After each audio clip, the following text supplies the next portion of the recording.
நம்ம Tamil DTH info சேனலை subscribe பண்ணலைன்னா வீடியோக்கு கீழே உள்ள சப்ஸ்கிரைப் பட்டனை அழுத்தி சப்ஸ்கிரைப் பண்ணிக்கோங்க. கூடவே ஒரு பெல் சிம்பிள் வரும், அதையும் கிளிக் பண்ணிக்கோங்க. நாங்கள் போடும் வீடியோக்கள் உடனுக்குடன் உங்களை வந்து சேரும். இன்றைக்கி நாம் ஒரு டிஷ், அதாவது டிடி ஃப்ரீ டிஷ் வந்து நம்ம செட் பண்ண போகிறோம். அதுக்கு ஃபஸ்ட்டு டிஷ் ஃபிட்டிங் எப்படின்றத நம்ம பார்க்க போகிறோம்.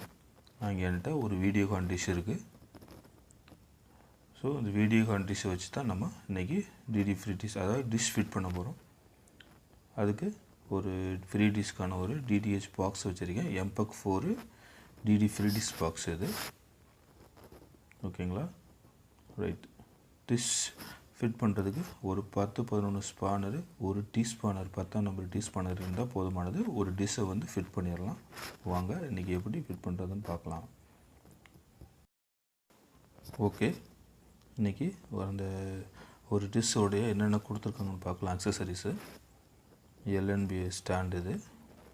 ஓகே, இது ஃபிட்டிங் கீழே வைக்கிற ஸ்டாண்டு, சைடு கிளாம்பு. ஓகே, இது பேஸ் கிளாம்பு. ஓகே, இது வந்து கீழே வைக்கிறது. இது எல்என்பி ஹோல்டரு. நெக்ஸ்ட்டு பார்த்திங்க அப்படின்னா ஒரு ஸ்க்ரூ செட்டு கொடுத்துருக்காங்க. அதில் நம்ம தனித்தனியாக பிரித்து வச்சுக்கணும். ஃபஸ்ட்டு என்னன்றதை நான் சொல்லுங்கள். நட்டு மட்டும் தனியாக கொடுத்துருக்காங்க. இது ஃபுல்லாக வந்து நம்ம செவத்தில் ஃபிட் பண்ணுறதுக்கானது. அதை நம்ம தனியாக வச்சிடலாம். 3 பெரிய போல்டு இருக்குது, அதையும் தனியாக வச்சுக்கலாம். அப்புறம் 2 சின்ன போல்டு, அதோட சின்ன போல்டு 1 இன்ச்சு 1.25 இன்ச்சு இருக்கும், தனித்தனியாக வச்சுக்கிடுங்க. அதுபோக ஒரு 6 ஒரு போல்டு கொடுத்துருப்பாங்க, சின்ன போல்டு, அதை நம்ம தனியாக வச்சுக்கலாம். நட்டை குட்டி வச்சுக்குவோம். ஓகே, இப்போ இதுதான் டிஷ்ஷுக்கு பின்பகுதியில் இருக்கக்கூடிய பேஸு. இதை ரொம்ப முக்கியமாக பார்த்துங்க. அதில் ஒரு அம்புக்குறி இருக்குது, அது மேல் பகுதியில் வச்சுக்கணும். இப்போ இந்த எல்என்பி ஸ்டாண்டை இதில் ஃபிட் பண்ணணும். ஃபஸ்ட்டு டிஷ்ஷுடைய முதல் பகுதி இதுதான். இதில் 2 எல்என்பி ஸ்டாண்டில் 2 ஹோல் இருக்கும். பாருங்கள், அந்த 2 ஹோலை அந்த இதில் அம்புக்குறி காமிச்சு இல்லையா, அந்த அம்புக்குறி காமிச்ச பகுதியில் வச்சு கரெக்டாக ஃபிட் பண்ணணும். 2 ஹோல் கரெக்டாக இருக்கும். நீங்கள் மாற்றிலாம் மாட்டவும் முடியாது. ஆனால் நான் எப்படி ஃபிட் பண்ணுறேன்றதை மட்டும் பார்த்துங்க. வெளியே வச்சு ஃபிட் பண்ணுறேன்னா உள்ளே வச்சு ஃபிட் பண்ணுறேன்னான்னு பார்த்துக்குங்க. அந்த நடுத்தரமான ஸ்க்ரூ இருக்கும், அந்த ஸ்க்ரூ 2 வச்சு போல்டு வச்சு டைட் வச்சுக்கலாம். இதை நல்லா ஃபுல்லாக டைட் வச்சிடணும். எதை நான் ஃபுல்லாக டைட் வைக்க சொல்கிறேன், எதை லைட்டாக டைட் வைக்க சொல்கிறேன்னு பார்த்துக்குங்க. இந்த 2 நட்டையுமே நல்லா ஃபுல்லாகவே டைட் வச்சிடலாம், ஒன்றும் தப்பு கிடையாது. கிட்டத்தட்ட ஃப்ரீ டிஷ்ஷை பொறுத்த வரைக்கும் எல்லா டிஷ்ஷுமே ஒரே மாதிரியான அளவு. இப்போ வர டிஷ் எல்லாமே இந்த மெத்தடில் தான் வருது. ஒரு சின்ன சின்ன சேஞ்ச் இருக்கும், மற்றபடி ஒன்றும் பிரச்சனை இருக்காது. இந்த 2 போல்டையுமே ஃபுல் டைட் வச்சிடணும். இதுக்கப்புறம் நம்ம இதை டைட் வைக்க முடியாது. ஸோ இதை ஃபுல் டைட் வச்சுக்கலாம்.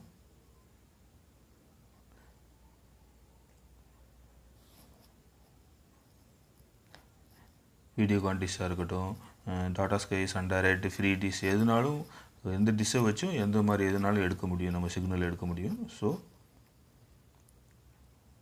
ஓகே, இப்போ நெக்ஸ்ட் வந்து பார்த்திங்க அப்படின்னா அந்த பேஸில் இந்த ஸ்டாண்டோடைய நம்ம ஸ்டாண்டில் உள்ளே பொருத்தக்கூடியது எப்படி வைக்கிறேன்னு பாருங்கள். மேலே ஒரு ஹோல் இருக்குது, சைடில் 2 ஹோல் இருக்குது. இதை உள்பகுதியில் வைக்கிற மாதிரி வச்சு ஒரு பெரிய போல்டு எடுத்து நம்ம டைட் வச்சுக்கலாம். இதுக்கு முன்னாடி இது சைடில் வரக்கூடிய 2 போல்டு இருக்குது, அதை நம்ம ஃபஸ்ட்டு அசெம்பிள் பண்ணிக்கணும்.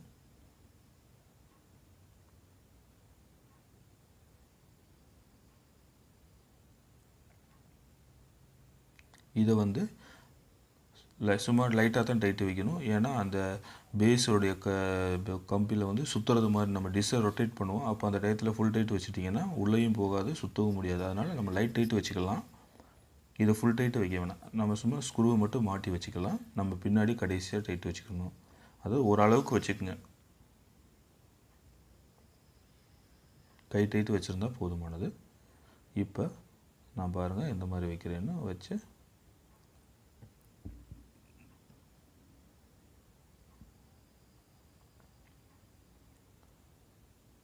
ஒரு போல்டு நட்டு வச்சு டைட் வச்சுக்கலாம். இந்த போல்டுமே நம்ம வந்து லைட்டாக தான் டைட் வைக்கணும், ஃபுல்லாக டைட் வைக்கக்கூடாது.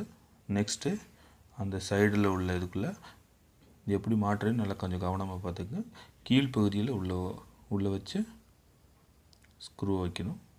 பாருங்கள், போல்ட்டு கீழ் பகுதிக்குள்ளே உள்ளே விடணும். மேல் பகுதியில் வச்சுட்டிங்கன்னா மட்ட முடியாது. மாட்டிக்கிட்டிங்களா? இப்போ ஒரு வாசர் இருக்கும், அது அம்புக்குறி உள்ள வாசர். அந்த அம்புக்குறி வந்து சைடில், இந்த பேஸில் சைடில் நம்பர்ஸ் போட்டிருக்கும், டிகிரி நம்பர்ஸு. அதில் வந்து படுறது மாதிரி வச்சு ஒரு நட்டு வச்சிடணும். ஒரு நட்டை வச்சு டைட் வச்சுடுங்க. அதே மாதிரி இந்த சைடும் தான் 2 வாசர் இருக்கும். இது பின்பகுதி, இதுவும் பின்பகுதியில் வச்சு வைக்கணும். ஓகே.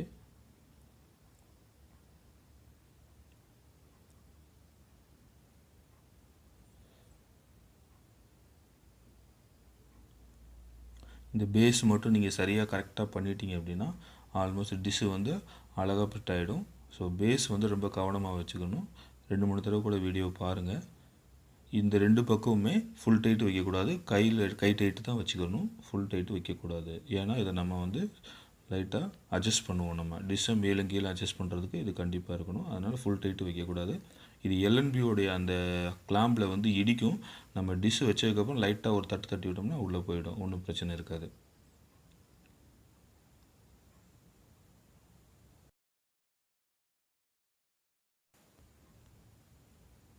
ஓகே. நெக்ஸ்ட்டு பேஸ் பைப்பை வந்து நம்ம அசம்பிள் பண்ணலாம். இதுதான் பேஸ் பைப்பு, பார்த்துக்குங்க. இதுக்கு ஒரு பெரிய போல்டு, 3 போல்ட்டில் ஒரு போல்ட்டு ஆல்ரெடி யூஸ் பண்ணுறோம். அடுத்த 2வது போல்டு இது.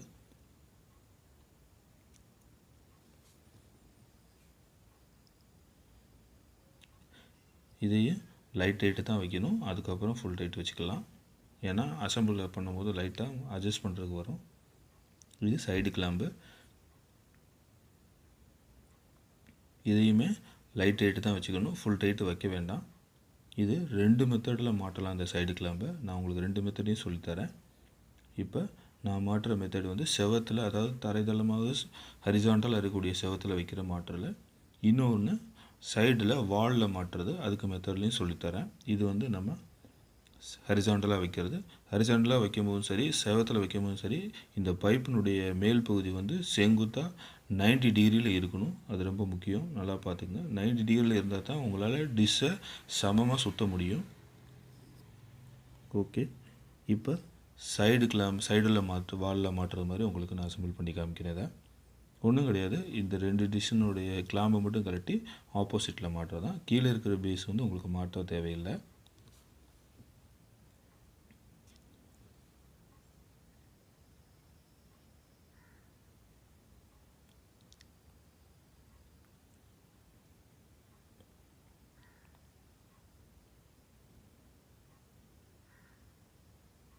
ஓகே, நல்லா பார்த்துக்குங்க.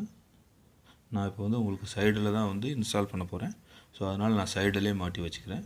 என்னுடைய வால் இப்போ சைடில் தான் பண்ண போகிறேன். அதனால் நான் சைடு படியே வச்சுக்கிறேன். நான் ஒரு வால் பகுதியில் இப்படி தான் மாட்டுவோம். ஒரு செவத்தில் வந்து பார்த்திங்கன்னா சைடு. ஓகேங்களா? ரைட். ஸோ இப்போ சைடு கிளாம்பும் ரெடி ஆகிடுச்சு. ஓகே. சைடு வால்வும் கரெக்டாக இருக்கும். இப்போ இந்த மாதிரி பண்ணோம்னா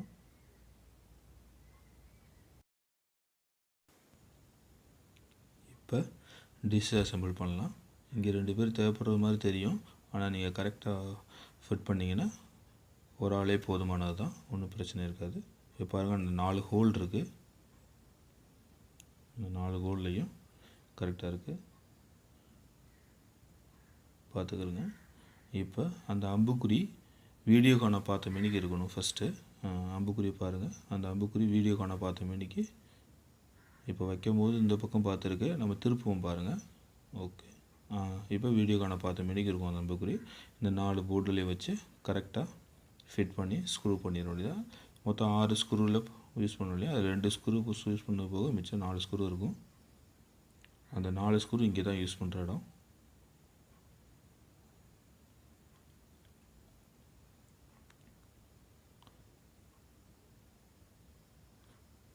அந்த பகுதியிலேருந்து பின்பகுதியிலேருந்து போடணும் ஸ்க்ரூவை.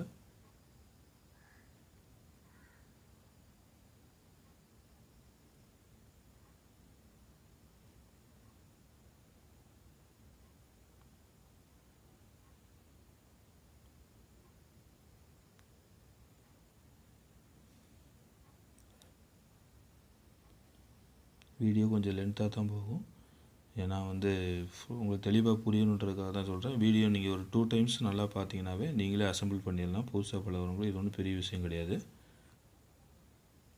ஒரு புது டிஷ்ஷு வாங்கி அசெம்பிள் பண்ணி நீங்களே பண்ணிடலாம். ஒரு டிஷ்ஷு முதல்ல அசெம்பிள் பண்ணுறதுல முக்கியமானது என்னென்னா, நீங்கள் பேஸ் வந்து வைக்கிறதா. பேஸ் வந்து 90 டிகிரியில் இருக்கணும். அந்த பைப்போடைய நான் சொன்னேன் இல்லையா, அது 90 டிகிரியில் இருந்து இதை நீங்கள் அசெம்பிள் பண்ணிட்டீங்கன்னா உங்களுக்கு சிக்னல் ஈஸியாக வந்துடும். நீங்களே 4 தடவை சுற்றுனீங்கன்னா வந்துடும். ஆல்மோஸ்ட் மற்றபடி என்னென்ன டெக்னிக்கல் இருக்கிறது பின்னாடி வர வீடியோக்களில் பார்க்கலாம். ஃபஸ்ட்டு நம்ம ஒரு டிஷ்ஷை எப்படி அசெம்பிள் பண்ணுறதான்னு இன்றைக்கி பார்க்குறோம். நம்ம இந்த 4 போல்ட்டையுமே ஃபுல் டைட் வச்சிடணும். இதுக்கப்புறம் நம்ம இதை டைட் வைக்க போகிறதில்ல. ஸோ நல்லா டைட் வச்சுருங்க. நான் எங்கெங்கே ஃபுல் டைட் வைக்க சொன்னோம் அங்கெல்லாம் நல்லா டைட் வச்சுருங்க.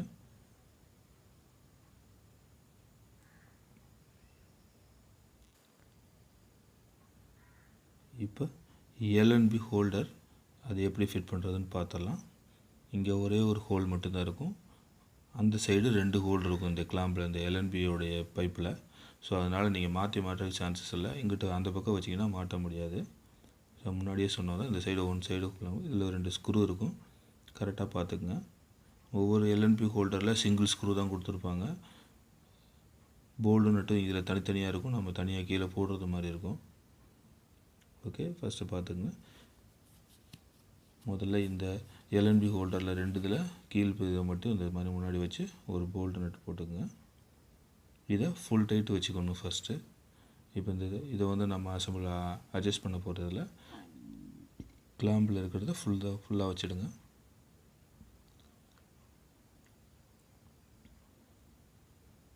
இப்போ இந்த மேலே இருக்கிற ஸ்க்ரூ போடுறோம் இல்லையா, இந்த ஸ்க்ரூ வந்து ஃபுல் டைட் வைக்கக்கூடாது. ஒரு 75% வச்சுக்கோங்க. அதாவது அந்த எல்என்பி ரொட்டேட் ஆகிற அளவுக்கு வச்சுக்கோங்க. நான் நம்ம அசெம்பிள் இன்ஸ்டாலேஷன் அப்போ வந்து லைட்டாக அசெம்பிள் பண்ணுவோம், அதாவது ரொட்டேட் பண்ணுவோம்.